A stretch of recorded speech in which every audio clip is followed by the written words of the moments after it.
Good morning. आप सभी का स्वागत है सिविल्स ओनली में। और जैसे कि आप सभी जानते हैं कि हमने इससे पहले एक चैप्टर किया था historical underpinnings, historical background of the constitution, मतलब कि कैसे हमारा कॉन्स्टिट्यूशन पिक्चर में आया, क्या इंसिडेंट्स थे एंड क्या ऐसी नीड लगी कि हमें कॉन्स्टिट्यूशन बनाने की ज़रूरत लगी। एंड आज हम सेकेंड चैप्टर जो स्टार्ट कर रहे हैं वो है मेकिंग ऑफ द कॉन्स्टिट्यूशन। अच्छा, हमें डिमांड लगी कि कुछ इंसिडेंट्स हुए कि जो रीजंस थे कि इस वजह से हमें कॉन्स्टिट्यूशन हमारे देश का अलग होना चाहिए। बट उस चीज़ को पिक्चर में आने के लिए एक प्रोसेस भी होता है कि हम उसको कैसे बना रहे हैं, क्या क्या चीज़ें हुई। देखिए, कॉन्स्टिट्यूशन हमारा बहुत बड़ा है, आप सभी जानते हैं। एंड हमारा कॉन्स्टिट्यूशन अभी तक वर्क कर रहा है, जिसको बोलते हैं ऑर्गेनिकली इवॉल्व्ड कॉन्स्टिट्यूशन है हमारा। एक लाइव डॉक्यूमेंट है हमारा कि मतलब वो वर्क ज़रूरत के हिसाब से उसको मोल्ड किया जा सकता है। ठीक है, जैसे कि ये क्वेश्चंस आते हैं कि इसका क्या मतलब है। ठीक है, तो हम उस चीज़ को समझेंगे आज चैप्टर में कि क्या ही चीज़ें थी जिन्होंने आइडिया ये पुट फोर्थ रखा कि अच्छा ठीक है, हमें कॉन्स्टिट्यूशन हमारे देश का हमारे ही लोग बनाए। ये कब आइडिया आया, कैसे आया, एंड इसको ना हम एक स्टोरी की तरह समझेंगे इंस्टेड ऑफ अ चैप्टर की अच्छा ठीक है इस ईयर में ये हुआ है फिर देन इस ईयर में ये हुआ। तो बहुत ही अनकंफर्टेबल हो जाता है याद करने के लिए। तो हम इसको ना एक स्टोरी की तरह समझेंगे तो बहुत ही इजी हो जाएगा हमारे लिए। ठीक है, तो बिना देरी किए हुए स्टार्ट करते हैं।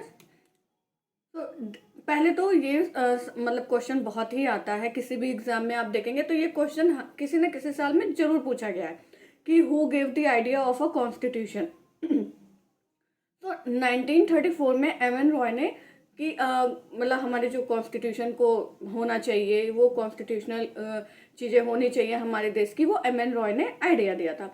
बट क्या हुआ कि आइडिया तो उन्होंने दे दिया कि ठीक है ये होना चाहिए, बट जब उस टाइम पे आप सभी को पता है 1885 में आईएनसी फॉर्म हुई थी। तो एक्चुअली सारे वर्क वो देख रही थी, अच्छा ठीक है हमारे कंट्री के ऐसे वर्क होने चाहिए या हम ब्रिटिशर्स से कैसे डिमांड रखेंगे। सो 1935 में आईएनसी ने ऑफिशियली डिमांड किया कि हमें कॉन्स्टिट्यूशन हमारे देश का चाहिए। ये एक डिमांड वहाँ पे रखी गई ब्रिटिशर्स के सामने।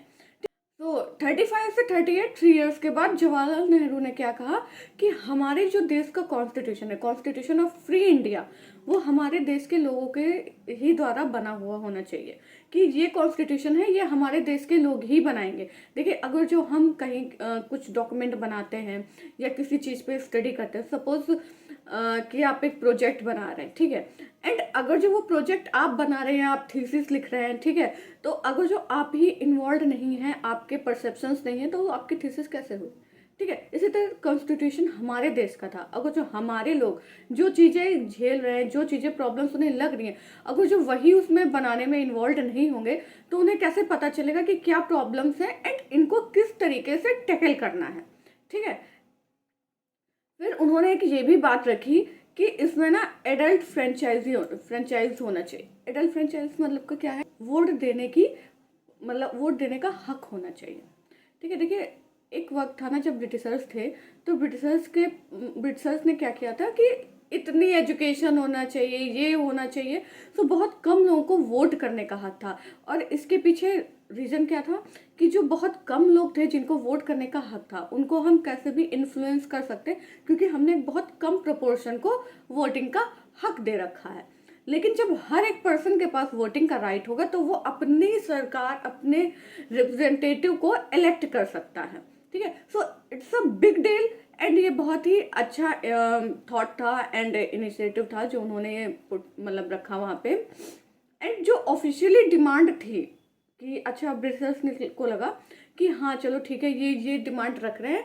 उस टाइम पे देखिए, उस टाइम पे पावर तो उन्हीं के हाथ में थी, और अगर जो उनके हाथ में पावर थी तो उनको एक्सेप्ट करना जरूरी था कि अच्छा ठीक है इनको हम कॉन्स्टिट्यूशन बनाने की पावर देते हैं, या इनको ऐसी नीड है कि हम कॉन्स्टिट्यूशन बनाने का हक दे सकते हैं। ठीक है, बात समझ में आ रही है। तो फाइनली कब एक्सेप्ट हुआ, ये देखिए ब्रिटिश गवर्नमेंट, जिसको हम अगस्त ऑफर कहते हैं, जो कि 1940 में एक्सेप्ट किया गया। ठीक है, तो ऑफिशियली कब एक्सेप्ट हुआ, 1940। शुरुआत कब हुई थी, 1934। सिर्फ उस आइडिया को एक्सेप्ट करने में 6 साल लग गए। ठीक है, सो अब देखिएगा कॉन्स्टिट्यूशन बनने में कितना टाइम लगा है एंड क्या क्या उस दौरान चेंजेस हुए हैं। ठीक है, सो 1942 में ना, जब इस दौरान आपको पता होगा वर्ल्ड वॉर टू भी चल रहा था, ठीक है। सो 1942 में स्टेफोर्ड क्रिप्स को, सर स्टेफोर्ड क्रिप्स को भेजा गया, क्रिप्स मिशन जिसे हम बोलते हैं, ठीक है। अभी हम उसको थोड़ा और डिटेल में पढ़ेंगे क्योंकि इंपॉर्टेंट है, एंड क्यों इंपॉर्टेंट है वो भी पढ़ेंगे। सो उन्होंने बोला कि ठीक है, हम आपको कॉन्स्टिट्यूशन बनाने देते हैं इंडिपेंडेंट इंडिया का, but after the world war, ठीक है। अब हम ये देखते हैं कि इसके मेन प्रपोजल्स क्या थे। देखिए, जो डोमिनियन स्टेटस था वो दिया गया, बट हमें तो फुल इंडिपेंडेंस ही चाहिए थी, हमें पूर्ण स्वराज चाहिए था। एंड इन्होंने क्या किया, डोमिनियन स्टेटस दिया कि ठीक है, इंडियन यूनियन को हम इस्टेब्लिश कर सकते हो आप, but dominion status after the war. इनका एक ये था, क्योंकि कहीं ना कहीं ये चाहते थे कि इंडिया जो है इन्हें सपोर्ट करे वॉर में, ठीक है। देखिए, वर्ल्ड वॉर ये जो चलते थे ना, बहुत सालों तक चलते थे, लोगों की ज़रूरत होती थी, चीज़ें होती थी। तो इनको क्या लगा कि हम इनको ये थोड़ी सी बात बोल के फिर हम इनसे काफ़ी हेल्प ले लेंगे, बट आप आगे अभी देखेंगे कि ऐसा कुछ नहीं हुआ था, ठीक है। फिर constituent assembly, constitution making body, वो भी आफ्टर द वॉर, ठीक है। फिर इन्होंने एक जो बहुत ही इम्पॉर्टेंट क्या, बहुत ही कंट्रोवर्शियल जो चीज़ इंट्रोड्यूस की, वो थी कि अगर जो कोई प्रोविंस चाहती है, समझिएगा ध्यान से, अगर कोई प्रोविंस चाहती है कि ये कॉन्स्टिट्यूशन हम एक्सेप्ट नहीं करेंगे, तो उसको मतलब वो अपना सेपरेट यूनियन बना सकता है।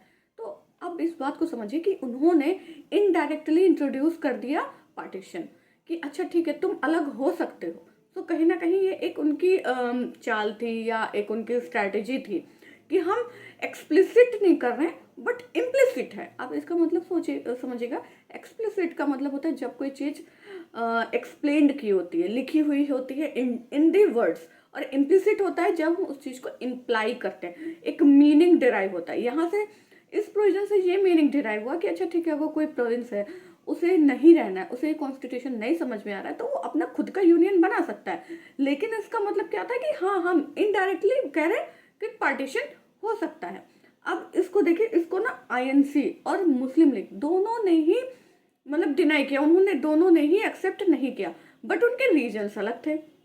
डिनाई दोनों ने किया, बट रीजन्स अलग थे। अब हम देखते हैं कि क्या रीजन्स थे। देखिए, आईएनसी को अभी मैंने क्या था पूर्ण स्वराज, फुल इंडिपेंडेंस चाहिए हमें, तो उनको लगा कि immediate full independence and transfer of real power. देखिए, ये बहुत ही क्लेवर थे ब्रिटिशर्स, वो ना पावर देने को तो तैयार थे, बट डिफेंस नहीं। अब आप सोचिए, आज को हमारा जो देश है, अगर जो हमारे देश में सारी फ्रीडम होती, सब कुछ होता, बट डिफेंस किसी और कंट्री के हाथ में होता, तो क्या हम उतने अच्छे से परफॉर्म कर पाते, या हम उतनी अच्छी फ्रीडम एंजॉय कर पाते? नहीं, बिल्कुल नहीं। एंड काफ़ी हम खतरे में रहते कि अच्छा ठीक है, हमारे देश का जो मेन चीज़ है डिफेंस, वही किसी और के हाथ में, ठीक है। फिर मुस्लिम लीग ने क्यों रिजेक्ट किया? क्योंकि उसको ना, उन्होंने ना एक्सप्लिसिटली, ये देखिए, प्रोविजन एक्सप्लेन्ड नहीं था कि उनको ना एक अलग स्टेट पाकिस्तान का बनाना था, तो उन्होंने ये प्रोविजन नहीं दिया, बट इनडायरेक्टली उन्होंने बोला, बट एक्सप्लिसिटली मेंशन नहीं था, ठीक है। तो महात्मा गांधी जो हमारे बहुत ही मतलब रिनोव्ड पर्सनालिटी हैं, उन्होंने उसको क्या नाम दिया, post dated cheque on a crashing bank. ये कभी कोई क्वेश्चन पूछ लेते हैं कि ये किसने बोला एंड कब बोला।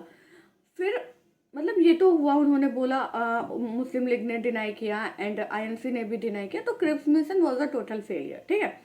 फिर बट 6 दिसंबर को क्या हुआ, 6 दिसंबर 1946 को क्या हुआ कि मतलब कॉन्स्टिट्यूएंट जो असेंबली थी उसको बनाया गया under the mission of cabinet mission, ठीक है। उसको मतलब जैसे कि इट मोर और लेस सेटिस्फाइड, ठीक है, कि इसके सारे ही प्रोविजंस ऐसे नहीं थे कि आईएनसी और मुस्लिम लीग को सेटिस्फाई कर गए। आप अभी आगे और देखेंगे कि मुस्लिम लीग ने बाद में ज्वाइन किया था, ठीक है। मतलब कि फिर उसने कुछ लोगों ने उसको अपने मतलब बाहर भी निकल गए, एंड क्योंकि उसके जो प्रोविजंस थे वो फुली सेटिस्फाई, मतलब क्या कहते हैं कि पूरी तरीके से हम क्या कहते हैं कि पूरी तरीके से पूर्ण मतलब वो नहीं था कि अच्छा हाँ कि हम इससे सहमत हैं, सहमति नहीं थी पूरी तरीके से कि हम इसके प्रोविजन से पूर्ण सहमत हैं। तो धीरे धीरे क्या हुआ कि अच्छा ठीक है, ऑफिशियल डिमांड आ गई, ठीक है, ये एक इम्पॉर्टेंट इनिशिएटिव था कि हम अपना कॉन्स्टिट्यूशन बना सकते हैं, लेकिन उसके प्रोविजंस ऐसा नहीं थे कि हाँ हम सारे इतने अच्छे कि हाँ हम पूरी तरीके से सहमत हो जाएं। तो जब ये आया कैबिनेट मिशन प्लान, तो कॉन्स्टिट्यूएंट असेंबली को फ्रेम करने का राइट दे दिया गया। आगे चलते हैं। अब उसका हम कंपोजिशन समझते हैं कि कंपोजिशन क्या था। देखिए इसको बहुत ही, इसमें बहुत सारे नंबर्स हैं तो इसको बहुत मगअप करने की जरूरत नहीं, बस इसको धीरे धीरे समझना है कि इसमें से क्या ऐसे प्रोविजंस है जहाँ से क्वेश्चंस बन सकते हैं जिनको हम बहुत डिटेल में या बहुत अच्छे से नहीं पढ़ते हैं। ठीक है, जो टोटल कॉन्स्टिट्यूएंट असेंबली की स्ट्रेंथ थी वो 389 थी। कितनी थी? 389। 296 जो है ब्रिटिश इंडिया की थी, 93 प्रिंसली स्टेट्स की थी। ये तो आप सभी को मैंने पिछले चैप्टर में बताया था कि कुछ जो मतलब एरियाज थे उनको ब्रिटिश इंडिया बोलते थे, कुछ को प्रिंसली स्टेट्स बोलते थे। ठीक है, तो 296 में जो है 292 जो है 11 गवर्नर प्रोविंस थे, 4 जो है 4 चीफ कमिश्नर प्रोविंस थे। इसको बहुत ज़्यादा डिटेल में देखने की जरूरत नहीं, बस इतना रखिए 4 इसमें से 4 चीफ कमिश्नर प्रोविंसेस थी। ठीक है, 1946 में जब इलेक्शन हुआ, देखिए जब कॉन्स्टिट्यूएंट असेंबली बन रही है हमारी तो इलेक्शन तो होगा ना, सीट्स किस अकॉर्डिंग फिल की जाएंगी, कैसे डिसाइड किया जाएगा। सो आईएनसी को 208 सीट्स मिली, मुस्लिम लीग को 73 मिली। देखिए कितना ह्यूज गैप है। ठीक है, और हर प्रोविंस और प्रिंसली स्टेट्स को, देखिए इसमें ना बहुत सारे ऐसे प्रोविजंस थे जिनको हम अगर अच्छे से समझेंगे तभी समझ में आएगा। इन्होंने क्या किया कि हर एक प्रोविंस को मतलब जो उनका रिप्रेजेंटेशन है वो उनकी पॉपुलेशन के हिसाब से दिया जाएगा, और जो कम्युनिटी वाइज जो था उस वहाँ पर, क्योंकि कॉन्स्टिट्यूएंट असेंबली में जो कम्युनिटी को भी रिप्रेजेंटेशन दिया गया था। ठीक है, जैसे हिंदू, मुस्लिम, सिख ऐसे करके ना प्रोविजंस मतलब रिप्रेजेंटेशन डिसाइड किया गया था। तो हर एक कम्युनिटी को जो मतलब रिप्रेजेंट करेगा वो जो उनके मेंबर्स हैं कम्युनिटी के लेजिस्लेटिव असेंबली में, वो डिसाइड करेंगे कि कौन रिप्रेजेंट करेगा, इलेक्ट करेगा। आप समझे, ऐसे कि एक कम्युनिटी है, सपोज एक्स कम्युनिटी है, ठीक है, उसका रिप्रेजेंटेटिव कौन होगा, तो वो डिसाइड करेंगे जो उसके मेंबर ऑलरेडी लेजिस्लेटिव असेंबली में सॉरी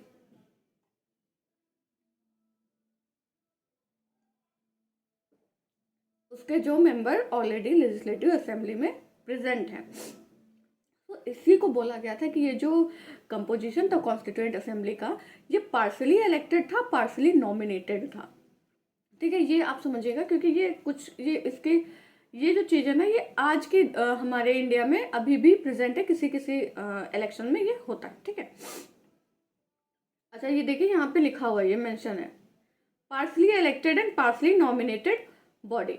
देखिए अगर आपको इसकी पीडीएफ वगैरह चाहिए ना, नोट्स वगैरह वो आप नहीं बना पा रहे हो, तो आपने इसका पीडीएफ लिंक जो है ना इस वीडियो के नीचे ही आपको मिल जाएगा। ठीक है, तो यहाँ पे देखिए जैसे कि हम कोई असेंबली बनाते हैं या कुछ ऐसा, जैसे कि हमारी लोकसभा राज्यसभा, तो उसके चेयरमैन और स्पीकर्स होते हैं। तो उस टाइम भी कॉन्स्टिट्यूएंट असेंबली बनी, तो सच्चिदानंद सिन्हा को, जो सबसे ओल्डेस्ट मेंबर थे, उनको ना टेम्परेरी चेयरमैन बनाया गया। ये भी क्वेश्चन बहुत आता है, मार्क कर लीजिए इसको, अच्छे से याद रखिएगा कि कौन बनाते हैं, बहुत बार आया है। अगर आप किसी भी एग्जाम के पीवाईक्यू सॉल्व करेंगे तो ये क्वेश्चन आपको बहुत बार मिलेगा, ध्यान रखिएगा इसको। और फिर 11 दिसंबर 1946 में डॉक्टर राजेंद्र प्रसाद को परमानेंट चेयरमैन इलेक्ट किया गया। ये भी क्वेश्चन आता है। देखिए इस टेम्पलेट से आपको ना बहुत सारे क्वेश्चन मिलेंगे, तो इसको आप ना थोड़ा अच्छे से समझिएगा। एंड 25 जनवरी को देखिए हम इसके ना 2 वाइस प्रेसिडेंट थे, HC Mukherjee and VT Krishnamacharya, ये सेकंड थे। तो 2 वाइस प्रेसिडेंट थे, ये भी पूछा जाता है कौन कौन थे, और ये भी पूछा जाता है।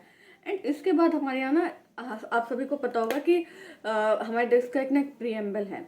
ठीक है, जो कि हम अभी 1-2 चैप्टर के बाद पढ़ेंगे। सो प्रीएम्बल के पहले ना ये क्वेश्चन आता है कि प्रीएम्बल के पहले क्या था जो इंट्रोड्यूस किया गया, जिसका इवॉल्व वर्जन जिसको है हम प्रीएम्बल बोलते हैं, तो उसको बोलते हैं ऑब्जेक्टिव रेजोल्यूशन, जो कि जवाहरलाल नेहरू ने इंट्रोड्यूस किया था 13 दिसंबर 1946 को। तो उसके कुछ प्रोविजंस थे। ठीक है, उसी का जो एक इवॉल्व वर्जन था वो प्रीएम्बल की तरह हमारे कॉन्स्टिट्यूशन में, हमारे संविधान में लिया गया। ठीक है, एलिफेंट को एज अ सिंबल हमारा अडॉप्ट किया गया। अब देखिए ना कुछ चेंजेस, ये एक्ट हमने पिछले चैप्टर में पढ़ा है, इंडिपेंडेंस एक्ट 1947, बट हम ये समझेंगे इसके थ्रू चेंजेस क्या हुए, जो ये प्रोविजंस हमारे कॉन्स्टिट्यूएंट असेंबली में जो हमारी बन रही थी उसमें क्या चेंजेस इस एक्ट के थ्रू इंट्रोड्यूस किए गए। जो कॉन्स्टिट्यूएंट असेंबली थी उसको फुली सोवरेन बनाया गया। अब देखिए सोवरेन का मतलब कैसे हम समझे। सोवरेन का मतलब है कि हमारे ऊपर कोई हेड नहीं है, हम खुद ही में सक्षम हैं कुछ भी बनाने में, कुछ भी डिसाइड करने में। पहले क्या था कि हम कुछ भी जैसे कि हमें कुछ भी चेंजेस लाने हैं, हमें कुछ पूछना है, या फिर हम चाहते हैं कि इस लॉ में ये चेंज होना चाहिए, तो हमें ब्रिटिशर से पूछना पड़ता था।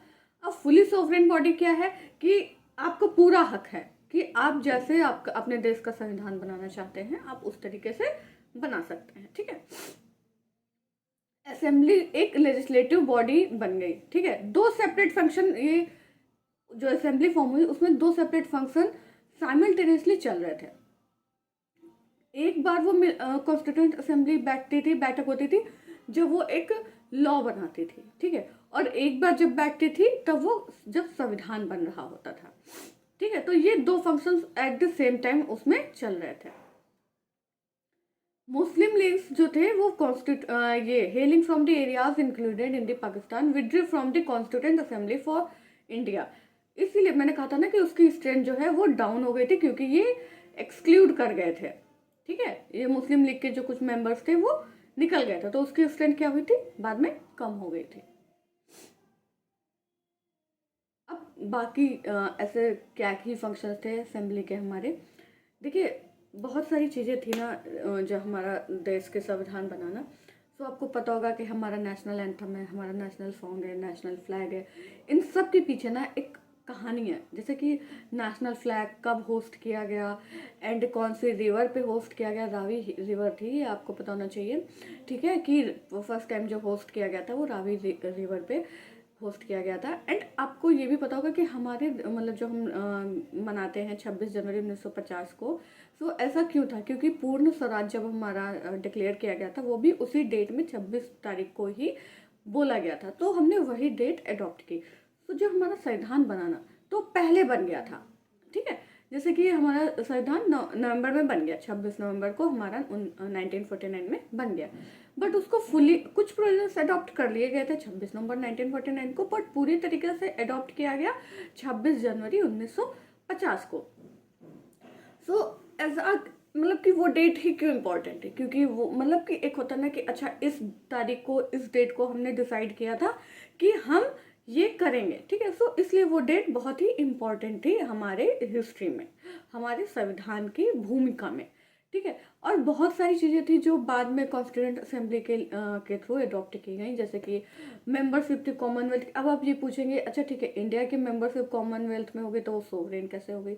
ये सिर्फ मेंबरशिप थी, इससे कोई फर्क नहीं पड़ा था हमारी सोवरेनिटी पे कि अच्छा ठीक है हम ये इनके प्रेशर में आके कुछ डिसाइड करेंगे या ये हमें प्रेशराइज कर लेंगे ये इंट्रोड्यूस करने के लिए। ऐसा कुछ भी नहीं था कि ये बस हमारी इंडिया की मेंबरशिप थी कॉमनवेल्थ में। ठीक है, ये ईयर पूछे जाते हैं, प्लीज़ आप इन ईयर को ध्यान रखिएगा।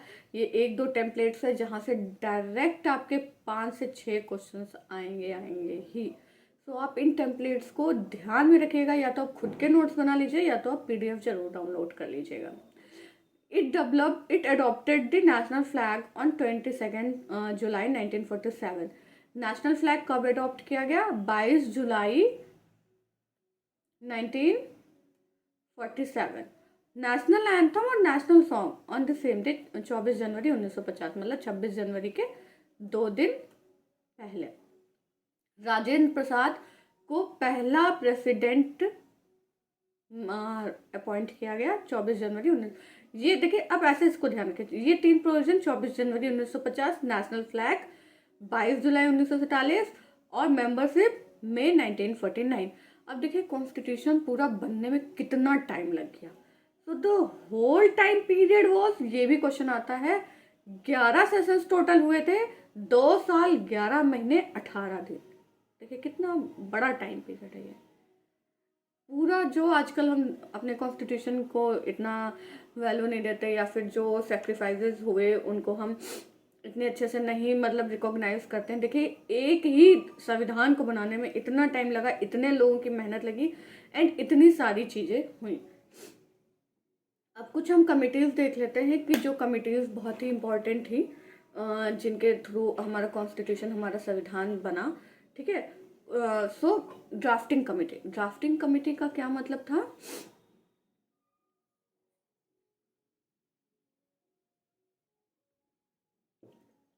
कि जो देखिए इसके चेयरमैन थे B.R. अम्बेडकर जी, जो मेन एक फिगर है जो मतलब रिकॉग्नाइज किया जाता है फॉर द कॉन्स्टिट्यूशन। तो वो चेयरमैन थे एंड 6 अदर मेंबर थे। तो अगर टोटल मेंबर पूछे जाए तो कितने हुए, 7। बट अगर जो उनको एक्सक्लूड करके तो 6 मेंबर थे। तो ड्राफ्टिंग कमेटी जिनका मेन काम था ड्राफ्ट करने का, कॉन्स्टिट्यूशन बनाने में जो ड्राफ्ट किया जाता है उससे रिगार्डिंग। फिर ये आप नंबर नाम कुछ याद कर लीजिए। अक्सर ये पूछता है कि आयन माधव राव को रिप्लेस किसने मतलब किसको रिप्लेस किया, ये B.M. मित्रा थे।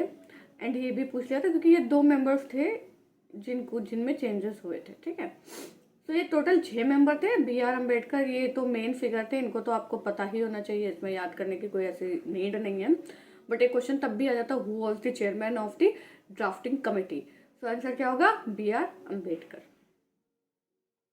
कुछ अदर मेजर कमिटीज थी। अब देखिए इनको कैसे याद करें, ये भी आते हैं क्वेश्चंस। देखिए ये पूरी ही टेम्पलेट में ऐसे क्वेश्चंस हैं जो फैक्चुअल क्वेश्चंस पूछे जाते हैं पॉलिटी के, वो सारे इंक्लूडेड है।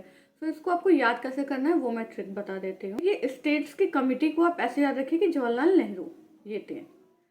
And advisory committee and provincial constitution, मतलब कि प्रोविंस को कॉन्स्टिट्यूट करने की कमेटी, सरदार वल्लभ भाई पटेल, ठीक है। प्रोसीजर को आपको पता होगा कि ये वहाँ पहले भी president and first president of independent India भी बने, तो Rajendra Prasad. And steering committee ये ऐसे, ठीक है। अब जो इंटरिम गवर्नमेंट फॉर्म हुई हमारी 2 सितंबर 1946 में, ठीक है, इसमें मतलब क्या ही चीज़ें थी इसमें। देखिए मेंबर्स और डिपार्टमेंट ऐसे ऐसा होना चाहिए। अब जैसे कि ये है जॉन मिथाई, इनको बहुत पूछता है एग्जाम्स में, इंडस्ट्री एंड सिविल सप्लाईज। सरदार बलदेव सिंह इनको पूछता है, डिफेंस के जो थे। जगजीवन राम को पूछता है, लेबर के जो थे। तो ये जो मेन है ना, जो मैं आपको बता रही हूँ, इंटरिम गवर्नमेंट से ये ज़्यादा पूछता है। एंड जो भी ऊपर मैंने टेम्पलेट दिखाई उसमें सरदार वल्लभ भाई पटेल, जवाहरलाल नेहरू, इनको ज़्यादा पूछता है, ठीक है। जो मुस्लिम लीग थी तो जो उनके कुछ मेंबर्स थे वो इस तरीके से थे। फाइनेंस के कौन थे, लियाकत अली खान, जो कि फर्स्ट PM थे पाकिस्तान के। एंड कॉमर्स के इब्राहिम इस्माइल थे। लॉ के Jogendra Nath Mandal, law and labour minister in Pakistan, जो बाद में बने। अब देखिए कि कॉन्स्टिट्यूशन का जो इनैक्टमेंट था और क्या ही चीज़ें थी इसमें। तो B.R. अम्बेडकर ने इसको जब इंट्रोड्यूस किया फर्स्ट रीडिंग के लिए, जो कि 4 नवंबर 1948 को फर्स्ट रीडिंग के लिए किया गया। एंड उस पर ना काफ़ी 5 दिन तक उस पर जनरल डिस्कशन चला कि जैसे कि हमने ये जैसे कि आज भी हमारे यहाँ क्या होता है, लोकसभा में कोई बिल आया, ठीक है, बिल को इंट्रोड्यूस किया गया, फिर कुछ टाइम दिया जाता है कि उसको स्टडी करने का, उसको फिर कमिटीज़ को रिफ़र किया जाता है कि आप देखिए कि ये डॉक्यूमेंट वैलिड है, इसकी प्रोविजंस वैलिड हैं या नहीं है। उसी तरीके से जब हमारा कॉन्स्टिट्यूशन पहले हमारा इंट्रोड्यूस किया गया, तो उसमें जब 4 नवंबर को इंट्रोड्यूस किया गया तो उसको 5 दिन दिए गए कि आप इस पर डिस्कशन कर सकते हैं, ठीक है। फिर इन्फोर्समेंट, मैंने जैसे कि आपको ये पहले ऊपर चैप्टर में बता दिया गया था कि 26 नवंबर को कुछ प्रोविजंस अडॉप्ट कर लिए गए थे। अब आपको ये सब मगअप करने की ज़रूरत नहीं है, आप एक बार बर्ड्स आई व्यू के थ्रू बर्ड्स आई व्यू आप देख सकते हैं कि क्या क्या प्रोजेक्ट्स थे। हल्के से एक बार ऐसे नज़र फेर लेनी कि अच्छा हाँ ये थे, बट उसको मगअप नहीं करना है आपको, ठीक है। सो कुछ प्रोविजंस 26 नवंबर को अडॉप्ट कर लिए गए थे एंड कुछ प्रोविजंस जो कम्प्लीटली कब अडॉप्ट किया गया हमारा संविधान, 26 जनवरी। और ये डेट क्यों इंपॉर्टेंट है ये मैंने आपको अभी बता ही दिया। And B.N. राव वो जो है कॉन्स्टिट्यूशनल एडवाइजर थे, मैंने बताया ना। आइडिया किसने दिया, M.N. रॉय। एडवाइजर कौन थे, अब मैं ये सारी चीज़ें लिख रही हूँ, आप इनको ध्यान रखें कि ये क्योंकि पूछता है, B.N. Roy. And drafting committee के हेड B.R. अम्बेडकर। ये सारी चीज़ें आपको ध्यान रखनी है, ठीक है। अब की फीचर्स क्या हैं कॉन्स्टिट्यूशन के, फीचर्स का मतलब क्या है कि मेन ऐसी चीज़ें हमारे कॉन्स्टिट्यूशन की क्या हैं जिनके थ्रू हम समझ सकते हैं कि हमारा संविधान बाकियों के संविधान से अलग है। सो ये क्वेश्चंस मेंस में अक्सर लोग UPSC या फिर अदर एग्जाम्स में पूछा जाता है कि कॉन्स्टिट्यूशन के क्या चीज़ें हैं, मतलब उसके फीचर्स क्या हैं, उसके क्या चीज़ें हैं जो उसको अलग बनाती हैं, या इसको हम कैसे रिकॉग्नाइज कर सकते हैं, इसकी क्या चीज़ें हैं। सो हमारा कॉन्स्टिट्यूशन है लेंथी, बहुत बहुत बड़ा है, बहुत सारे प्रोविजंस हैं, आर्टिकल्स हैं, पार्ट्स हैं, शेड्यूल्स हैं, ठीक है। सो ये बहुत ही बड़ा कॉन्स्टिट्यूशन है हमारा, ठीक है। और ये एक ना ब्लेंड है, रिजिडिटी एंड फ्लेक्सिबिलिटी। अब आप इसको समझिए कैसे। रिजिडिटी मतलब कि जो इसके कुछ प्रोविजंस है ना, हम वो तभी अमेंडमेंट कर सकते हैं जब हमारा स्टेट एग्री करेगा, ठीक है। जैसे कि हाँ, लोकसभा राज्यसभा में हमारा बिल इंट्रोड्यूस हो गया, बट अमेंडमेंट तभी होगा जब स्टेट्स भी एग्री करेंगे। सो एक रिजिडिटी हो गई, कंप्लीटली एक जगह पे पावर नहीं है, power is divided. Are you getting my point? Power is divided, कि स्टेट भी इंक्लूड होगा। कभी कभी क्या होता है कि हमारे सेंटर में एक को पावर ज्यादा है, ठीक है, मेजोरिटी फॉर्म गवर्नमेंट हो गई, तो क्या हम स्टेट्स को हटा देंगे? नहीं। तभी बोला गया कि हमारा जो संविधान है वो एक ब्लेंड है, blend of the rigidity and flexibility. Flexibility कैसे? क्योंकि कुछ प्रोविजंस हैं जो बहुत ही इजीली इंट्रोड्यूस किया जा सकता है, अमेंडमेंट बनाया जा सकता है, सिंपल मेजोरिटी जिसको हम बोलते हैं। ये सारी चीजें ना मैं आपको नेक्स्ट चैप्टर बताऊंगी कि सिंपल मेजोरिटी किसे कहते हैं, ठीक है, स्टेट्स को कब इन्वॉल्व किया जाता है। तो ये आगे आने वाले चैप्टर से मैं बताऊंगी आपको। फेडरल सिस्टम था विद यूनिटरी पावर। देखिए हमारे देश का ना, हमारे देश में ना सिर्फ सेंटर ही नहीं है, स्टेट्स को भी पावर है, एंड उसके बाद लोकल गवर्नमेंट भी है, ठीक है। अब देखिए उसमें कुछ प्रोविजंस हैं जो हमारे संविधान के फेडरल सिस्टम की तरफ जाते हैं, कुछ हैं जो यूनिटरी तरफ जाते हैं। सो ये प्रोविजंस भी आपको समझने पड़ेंगे। जैसे इंडिपेंडेंट जुडिशरी हो गई, सो ये सारे प्रोविजंस ना हमारे क्या करते हैं कि एक ही जुडिशरी है, बाई कैमरल लेजिस्लेचर है, बट ये एक स्ट्रॉन्ग सेंटर तब भी बनाता है। देखिए जुडिशरी सिस्टम हमारा कैसा है, सुप्रीम कोर्ट, हाई कोर्ट, फिर उसके नीचे भी कोर्ट्स हैं। तो ये इंटीग्रेटेड भी है और इंडिपेंडेंट भी है। 2 हाउसेस हैं हमारे इंडिया में, पार्लियामेंट में। तो इसको इसी वजह से अक्सर ना क्वाजाई फेडरल, बट आपको ये टर्म ना कभी यूज नहीं करना, मेंस में आंसर राइटिंग में कभी आप ये टर्म मत यूज करिएगा, ठीक है। ये ऐसा डिस्क्राइब किया गया, बट ऐसा कोई टर्म एक्चुअली होता नहीं है, ठीक है। So it's like a description of a system, but it's good कि आप इस टर्म को लिखने के लिए थोड़ा अवॉइड ही करें, ठीक है। सो फेडरल स्ट्रक्चर क्यों था? डिवीजन ऑफ पावर है, इंडिपेंडेंट जुडिशरी है, and a by cameral legislature, मतलब हर चीज डिवाइडेड है। मैंने भी बताया ना, जो जुडिशरी है वो इंटीग्रेटेड है, ठीक है। पार्लियामेंट्री फॉर्म ऑफ गवर्नमेंट है, एंड जो रियल पावर्स हैं, देखिए head of the government prime minister, ये मैंने आपको पिछले चैप्टर में बताया था। Head of the state president. तो रियल पावर किसके पास है? प्राइम मिनिस्टर के पास, जो कैबिनेट को हेड करेगा, जो लॉ डिसाइड करेगा, जो पोर्टफोलियो डिसाइड करेगा, ठीक है। सो रियल पावर्स किसके पास हुई? प्राइम मिनिस्टर के पास हुई, ठीक है। So real executive powers prime minister के पास, एंड जो कि हेड करता है काउंसिल ऑफ मिनिस्टर्स। तो पार्लियामेंट्री फॉर्म ऑफ गवर्नमेंट। अब मैंने ये भी आपको बताया था कि पार्लियामेंट्री फॉर्म ऑफ गवर्नमेंट क्यों अडॉप्ट किया गया था। हम प्रेसिडेंशियल फॉर्म ऑफ गवर्नमेंट भी ले सकते थे, क्योंकि पार्लियामेंट्री फॉर्म ऑफ गवर्नमेंट से हम बहुत ही जो ब्रिटिशर्स के टाइम थे तब भी यही सिस्टम था, तो हम उससे क्या कहते हैं कि हम वो सिस्टम में इन्वॉल्व थे पहले से, हम वो सिस्टम जानते थे। तो हमारे लिए वो इजी हो गया उस चीज़ को इम्प्लीमेंट करना। ये देखिए अभी मैंने आपको बताया था इंटीग्रेटेड एंड इंडिपेंडेंट जुडिशरी। कुछ ये फैक्ट्स हैं जो कभी कभी पूछ लेता है एग्जाम में। जो ओरिजिनल कॉपीज है वो हैंड रिटन है, और हमारे संविधान की जो ओरिजिनल कॉपीज है वो हैंड रिटन है, कैलीग्राफी जिसको बोलते हैं। तो इंग्लिश वर्जन जो कैलीग्राफ्ट किया गया है वो प्रेम बिहारी नारायण रायजादा, जो कि इटैलिक स्टाइल है। ये क्वेश्चन अक्सर पूछा गया है। एंड हिंदी वर्जन किसने कैलीग्राफ्ट किया था? वसंत कृष्ण वैद्य ने। एंड कुछ मतलब जो ओरिजिनल मैन्युस्क्रिप्ट्स मतलब जो यूनिक आर्ट वर्क किया गया है वो इन दो पर्सन्स नंदलाल बोस एंड बेहोर राम मनोहर सिन्हा के थ्रू किया गया है।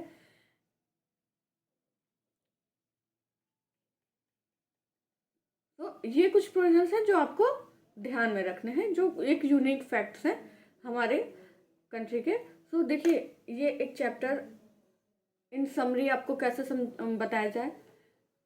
आइडिया इंट्रोड्यूस किया गया, देश के लोगों को लगा कि हमें हमारा कॉन्स्टिट्यूशन चाहिए। फिर क्या हुआ, ऑफिशियली डिमांड रखी गई एंड फिर ब्रिटिशर्स ने एक्सेप्ट किया। इसी पूरे टाइम में 6 साल लग गए। फिर मिशंस आए, उन्होंने प्रोविजंस इंक्लूड दिए कि अच्छा ठीक है हमारा संविधान, आपको संविधान हो सकता है आप बना सकते हैं, लेकिन प्रोविजंस नहीं सेटिस्फाई किए। सो मोर और लेस जो प्रोविजंस हमें अच्छे लगे वो कैबिनेट मिशन में जो कॉन्स्टिट्यूएंट असेंबली के थे वो लगे, तो हमने उसे अडॉप्ट किया। फिर उसमें हमने चीज़ें बढ़ाई, इंक्लूड की, मुस्लिम लीग ने ज्वाइन किया, फिर छोड़ा, मेंबर्स बढ़े, फिर कम हुए, इलेक्शंस हुए, फिर ड्राफ्टिंग कमेटी बनी, ठीक है, ड्राफ्टिंग कमेटी के मेंबर बने, अदर्स कमिटीज बने, ठीक है, फिर उन्होंने अपना अपना काम किया। फिर पूरे 2 साल लग गए हमारे कॉन्स्टिट्यूशन, हमारे संविधान को बनने में, ठीक है। फिर पूर्णतः कब अडॉप्ट किया गया, 26 जनवरी को, ठीक है। सो एक हमारा जो संविधान जो अभी तक चलता आ रहा है, जो कि ऑर्गेनिकली इवॉल्व्ड है, लाइक लाइव डॉक्यूमेंट है। सो ये सारी चीज़ें थी जो उसको आज भी उस डॉक्यूमेंट को, उस हमारे देश के संविधान को, क्योंकि उसमें अभी मैंने बताया कि फीचर क्या था, blend of rigidity and flexibility. Conditions के हिसाब से, सिचुएशंस के हिसाब से हम अमेंडमेंट कर सकते हैं। एंड कुछ प्रोविजंस जो बहुत मेन है, जैसे अनटचेबिलिटी हो गया, उसको आप बहुत ज़्यादा छेड़खानी नहीं कर सकते आप उसमें, ठीक है। सो कुछ रिजिडिटी भी है कि जो हमारे मेकर्स, कॉन्स्टिट्यूशन मेकर्स को लगा कि इस चीज़ में पावर को हैम्पर नहीं करना चाहिए, तो उस रिगार्डिंग पावर उनको नहीं दी गई, ठीक है, कि आप इसमें ज़्यादा चेंजेस कर सकते हैं। जैसे कि एक बहुत ही फेमस केशवानंदा भारती का केस है, उसमें बेसिक स्ट्रक्चर को डिफाइन किया गया, ठीक है, कि जो पार्लियामेंट बहुत ज़्यादा अगर जो मतलब अपने हाथ में पावर लेना चाहती तो नहीं ले सकती। ये सब किसने किया, ये सब हमारे संविधान ने किया कि अगर जो कोई एक पर्सन, एक हमारा एंटिटी, एक हमारा इंस्टीट्यूशन पावर को हड़पना चाहता है या पावर को अपने हाथ में लेना चाहता है, सो नहीं, फिर जुडिशरी भी पिक्चर में आती है, पार्लियामेंट भी पिक्चर में आता है। सो ये एक बैलेंस क्रिएट करता है, ठीक है, आप समझ रहे हैं मेरी बात को, कि वो एक बैलेंस इंट्रोड्यूस किया गया संविधान के द्वारा, जो आज भी हमारे देश को बहुत ही मतलब आगे चलने में, आगे बढ़ने में मदद करता है, ठीक है। एंड उसके बाद बहुत सारी ऐसी कमिटीज़ थी, इंपॉर्टेंट कमिटीज़, जैसे मैंने बताया कि प्रोविंस कॉन्स्टिट्यूशन कमेटी कौन थी, सरदार वल्लभ भाई पटेल थे, ठीक है। ये सारी चीज़ें हुई, नेशनल एंथम अडॉप्ट हुआ, नेशनल सॉन्ग को लिया गया। उसके ईयर्स जो कि क्वेश्चंस में बहुत आते हैं, तो उनको आप ध्यान में रखिएगा, अच्छे से उन ईयर्स को मगअप नहीं करिएगा, बट समझिएगा मैंने बताया कि 3 चीज़ें एक साथ अडॉप्ट की गई एंड 2 चीज़ें अलग ईयर थे। तो आप इस तरीके से थोड़ा सा एक क्या कहते हैं कि एक स्ट्रेटजी के साथ समझिए, पढ़िए, तो चीज़ें आसान हो जाएंगी। एंड ये कुछ यूनिक फैक्ट्स थे। सो आप गो थ्रू करिए चैप्टर को। अगर जो आपको कुछ चेंजेस लगते हैं या आपको कुछ लगता है कि कुछ और हमें इंक्लूड करना चाहिए या कुछ तरीका अलग होना चाहिए, तो आप बिल्कुल कमेंट करके बता सकते हैं। एंड प्लीज़ लाइक शेयर करिए। एंड इसकी PDF आपको इस लिंक, वीडियो के लिंक के नीचे, वीडियो के नीचे लिंक मिल जाएगा। तो ठीक है, मिलते हैं नेक्स्ट वीडियो में।